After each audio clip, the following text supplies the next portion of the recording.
Hello everyone, this is Transformers Fango 328 here, and I figured I'd do a year in review. I would have gone into detail, but some of them would have gotten me off into tangents. Plus, I want to reduce the video time, so I'm just going to rush through it quick. Ready? Go! I actually started watching Monica at the very end of 2013, like December 31st, 2013. But I watched the rest of it this year, so I count it as part of this year, especially with the Rebellion story, and I admit I really like that. Once I got my fix of magical girls, I went to JoJo's Bizarre Adventure, and holy shit, that's fucking amazing! So I also went and bought the JoJo's Bizarre Adventure fighting games. Good thing too, because apparently the Capcom fighter has been delisted. Speaking of games that were delisted, 2013 was a bit of a hairy year for Skullgirls. Aside from a successful Indiegogo campaign and successful PC launch, console gamers weren't getting anywhere. They were only getting like a patch or two, because Konami really didn't give a shit about the game. So Lab Zero cut their ties with Konami, who, in response, demanded the game be pulled down from downloadable services.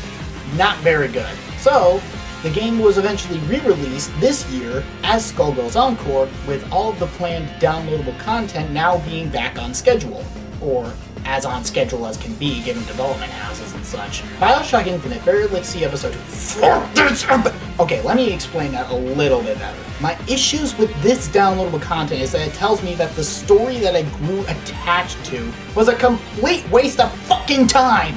If there's one thing I hate more than being insulted, and that is bad, it's being told that I wasted my goddamn time.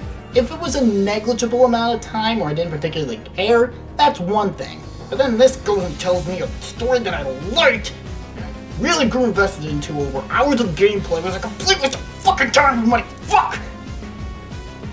Despite my rage at the second episode of Burial at Sea, the first episode actually kinda impressed me at first. It kinda seemed like it would be a noir-style first-person adventure perspective where you're looking around for clues, talking with people, figuring out the answers without getting into any gun-toting action scenes. Because of this, the same friend who suggested to me JoJo's Bizarre Adventure and Monica also suggested to me The Wolf Among Us, a point-and-click adventure title that was pretty much what I was hoping out of Burial at Sea. So yeah, I really loved it. And I'm not much for point-and-click adventures to begin with, that's how good it is. Of the movies I saw this summer, Captain America Winter Soldier kicked ass. Amazing Spider-Man 2 had its issues, mostly the same ones as Spider-Man 3, though for different reasons. But it did have its moments. Godzilla also had a few issues, but the visuals were absolutely amazing. And the action scenes they had, well, very few, were certainly amazing.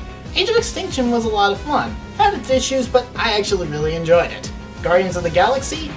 Very fun. In fact, it's my favorite movie of the year. Michael Bay's Ninja Turtles was the exact opposite. Boring.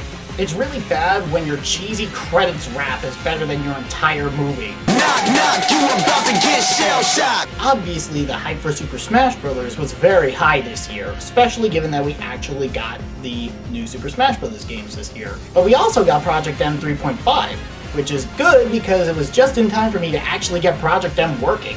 Smash Bros. Finally got me to play a strategy game in Fire Emblem Awakening, and I freaking loved it.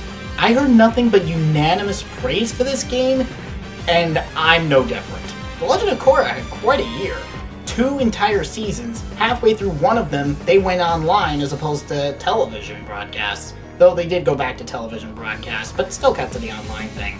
Making television history at the very end of it, it even got a Platinum Games game. A tedious one with a lot of missed opportunities, but that doesn't change the fact that it was still a lot of fun. Nintendo finally announced Majora's Mask 3D. Finally, I can play a main series Zelda game. And the Pokemon Gen 3 remakes. Why are they so good? Oh, and in my Y version, I got every single Pokemon. Except Deontay. I seriously need that. It's also the only Mega Stone I'm missing. Seriously.